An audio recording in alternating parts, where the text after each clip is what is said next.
Assalamualaikum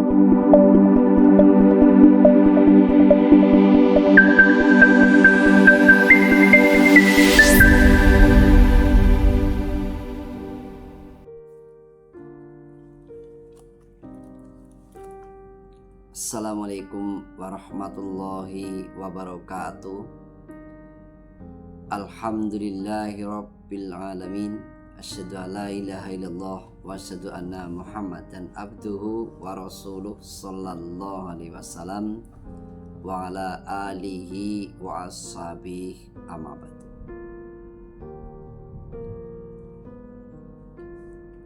Allah telah berfirman di dalam surat Asy-Syu'ara ayat 215 yang bunyinya, wahfid janahaka limanit taba'aka minal mu'minin.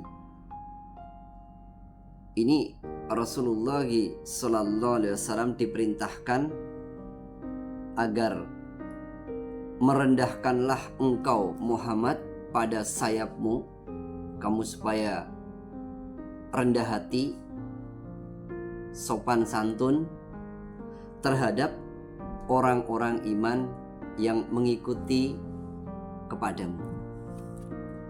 Dari ayat ini kita bisa melihat bagaimana Rasul menjadikan teladan bagi kita umatnya, dan Rasul juga mampu merubah peradaban di zaman itu. Dari perubahan peradaban itu kita bisa belajar, kita bisa mencerna, kita juga bisa memberikan contoh terhadap apa yang telah dilakukan oleh Rasulullah Sallallahu Alaihi Wasallam dalam merubah peradaban jahiliyah menjadi peradaban Islam. Berarti salah satu konsep yang diajarkan oleh Allah lewat Rasulullah Sallallahu Alaihi Wasallam, kita diajarkan supaya menjadi orang yang rendah hati.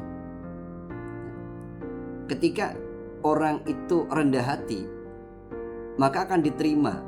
Dia bisa diterima di berbagai kalangan, di berbagai lapisan. Orang yang rendah hati tinggal di kalangan bawah, rakyat biasa, dia juga akan disukai oleh lingkungannya. Dia berada di kalangan menengah, juga bisa menyesuaikan. Dia tinggal di kalangan atas, juga bisa diterima. Itulah ketika orang bisa memiliki jiwa yang rendah hati, saling menghormati, saling menghargai terhadap orang, maka apa yang dia lakukan akan bisa diterima. Sehingga hal-hal yang buruk yang mungkin akan terjadi karena kerendahan hatinya itu bisa terhindarkan. Maka ini contoh yang dicontohkan oleh Rasul kepada kita untuk diteladani, untuk dicontoh. Sehingga kalau orang mengatakan bahasanya menjaga diri kita, menjaga lingkungan kita, itu bisa dengan berbagai cara. Tapi orang Jawa mengatakan pager mangkok luwih apik daripada pager tembok. Jadi kalau pagar mangkok, maksudnya kita bisa memberikan, berbagi dengan tetangga-tetangga kita, tidak pelit, tidak kikir. Nah, itu akan lebih baik daripada rumah kita ditembok dengan tembok yang tinggi, tapi kita sendiri pelit, sombong, angkuh, sewenang-wenang. Ketika ada hal-hal yang tidak baik akan menimpa pada diri kita, kalau kita bisa baik terhadap lingkungan, maka lingkungan akan menjaga kepada kita. Satu contoh, ketika ada orang akan mencuri atau merusak barang-barang milik kita, karena kita baik dengan tetangga, kita bisa rendah hati, adab asor, tidak pelit, maka tetangga yang melihat akan melarangnya, akan membela kita. Tapi sebaliknya, ketika ada orang akan berbuat atau merusak terhadap barang-barang milik kita, karena kita sombong, angkuh, sewenang-wenang, merasa paling hebat, walaupun mungkin orang melihatnya, akan dibiarkan. Nah, jadi membentengi diri kita dengan karakter yang baik, karakter yang mulia, seperti yang dicontohkan oleh Rasulullah SAW, itu akan jauh lebih baik dan lebih bermanfaat dibandingkan kita mendirikan tembok yang besar yang di dalamnya berisi dengan kesombongan dan keangkuhan.